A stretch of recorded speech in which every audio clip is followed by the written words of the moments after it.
Hi,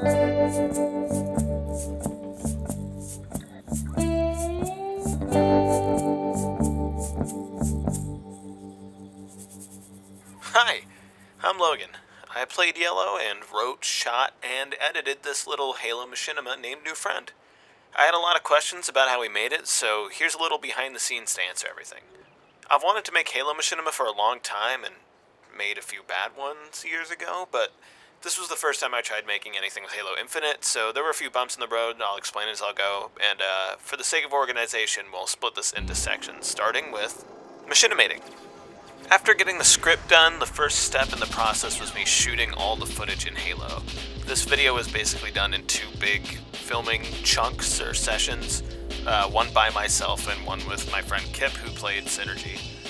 Before I got into actually acting out in custom games, I had to get the map ready for the video, which basically included two steps. The first, which I had a few questions about, was enabling weapon lowering. So to do this, I placed a scripting node prefab down on the map. This makes it so that whenever any player pings something, their weapon will lower, and if they aim down their sights, they'll raise their gun back up. This is the exact prefab I used, and the creator, so you can look it up if you want to use the same one I use.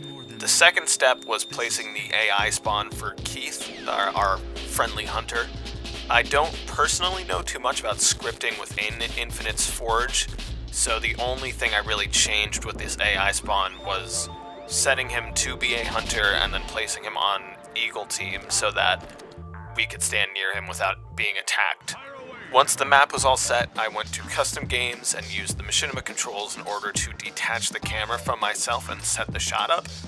And then once I got the shot I wanted set up, I would just run through my lines and bob my head as I was talking to match to the actual voice lines that I would record later. To let me know when I was editing, when a new take started, I would crouch first and then stand up right before saying my line, and that helped a lot in editing, which I'll go into later. My original plan was just to record, detach the camera like this and just record in custom games, but I found out that your teammates, the outline around them can be seen through you and can't go away in custom games. I just did all the acting in custom games and then would go to theater mode after, reset the shot up and record it that way because you can turn all the outlines and highlights off. I currently own an Elgato HD60S, but I'm missing a cord for it, and so I can't actually record with it. So instead of waiting to get a new one to make this video, I just use Xbox Game Clip feature. You can record up to 4-minute chunks, and so I would just do that. I would run through as many lines as I can in that 4 minutes, and then upload that to the Xbox network, which I could then download to my computer using the Xbox app. So if you want to get into Halo Machinima and you don't have a capture card, that's a way to do it. The filming session with Kip was just more of the same. The only thing to mention really was the shot where Keith attacks us. All we did was switch teams and then walk up to him. I got a question about how we got Keith to react to us in the video. The real answer is that it was mostly just luck and coincidence. Because he has no scripting or anything to do, he just kind of moves idly, and most of the time that he moves in the video is just coincidence that he would look like he was reacting to something we said. But I did find that sometimes he will lock onto a player and just kind of track them. So there's a couple shots where I'm behind the camera just running back and forth in order to get him to look like left and right. Voice acting. The next step in the process was voice acting. We did the voice acting a couple different ways. For my lines, I used a Blue Yeti microphone and the Audacity program. I've been using Audacity since whenever I started needing to record lines, and it's free and works great for what I need. To get the effect on our voice, the filter on our voice to make it sound like we're speaking through a helmet, through like a radio, I just use the high pass filter when editing. The cutoff on all of my lines is set to 600 Hz. I didn't want it to be too like that radio sound. I still want it to be a little bit natural. Keith was also played by me. Same process, just in Audacity. The only difference is he didn't get the high pass filter, but he instead got my voice pitch shifted down. For Kip's lines, since he was recording from his house, all we did was hop into a Discord call, and I recorded my desktop using OBS. And then we just went through the script. I would tell him the line I need him to read, and he would read it.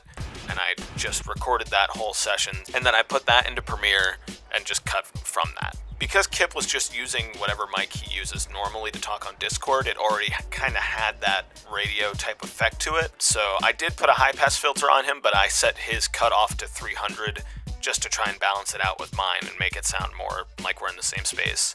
The Spartan was played by my brother Ulysses, who I believe recorded his lines using like the iPhone voice memos. I'm not actually 100% sure, so sorry if I'm discrediting him. He had clearer audio, so the high pass for him was also set to 600 like mine. Editing. Finally, the last step was bringing everything all together. I use Adobe Premiere Pro for my editing. It's been my go-to program for a couple years.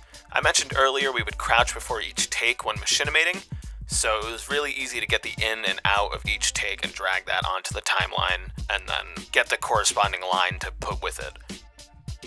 Once it was in the timeline, I would color code to know generally who the shot was of, which helped later when I needed to like boost audio levels or fix little mistakes like that. Since the body and voice acting were done separately, not every line matched perfectly with the footage, and so I had to do a little bit of messing around in editing just to make that match better. There's a few clips where there would be like a pause when we were machinimating that wasn't in the voice acting. Like for this one, you can see there's a cut there in the middle. I didn't want to just cut the pause out because you could tell there'd be like a stutter. So all I did was cut that chunk and then speed it up by 200%. Other than that, editing is pretty straightforward, just lining everything up in the order it needs to be. Even sound effects, I mostly just used the sound effects from the footage in-game. And then the last thing to mention are these little pictures of Keith. I just made them quickly using a knockoff Photoshop website named Photopea, which if you don't have Photoshop and you're looking for a free alternative, highly recommend it.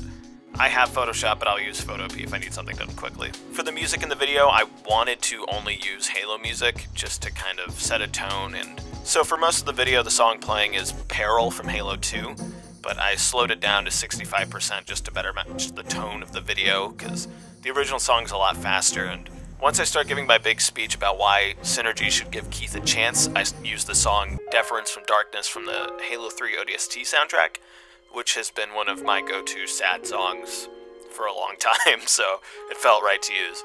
And then at the beginning of the video, I wanted to use a Halo song, but I couldn't find anything that was short enough and felt like it was setting the tone of the video like I needed it to do.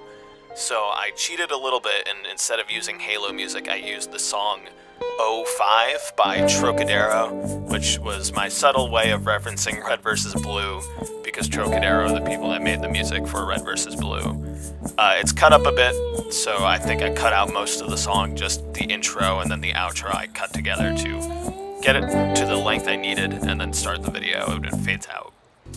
And once you put everything together, you get New Friend. Given my past outings with Halo Machinima, I was a bit surprised how well everything fit and flowed together once it was all said and done. I'm particularly happy with how naturally the dialogue is, given how everybody's lines were recorded entirely separately without looking at any footage. If you have any more questions, or if there's anything I missed, just leave a comment and I'll fill you in. Thanks a lot for the love and support on this video. Out of all my years of making content, this is the most viewed and fastest growing video I've ever made, and it means a lot to me that it was a Halo Machinima, just like the first videos that ever inspired me to make content. Hopefully this helps you guys make your own Halo Machinimas, and I hope it shows that you don't need anything super fancy to create videos or content. So if you have an idea, go out and make it, and it'll be great. Alright, thanks for watching everybody. There's more Halo Machinima on the way, and probably some stuff that isn't Halo Machinima too. Thanks, by the way, for 100 and 200 subscribers. To celebrate, I made a little Rest in Peace Keith shirt. There's a link in the description, you can get it there. But yeah, again, see you in the next upload, whenever it is. Bye. You can't just keep going head-on against the whole world. The upfront approach isn't always the best way. Sometimes you have to make use of the back door. I just don't think I'm ready to do that yet.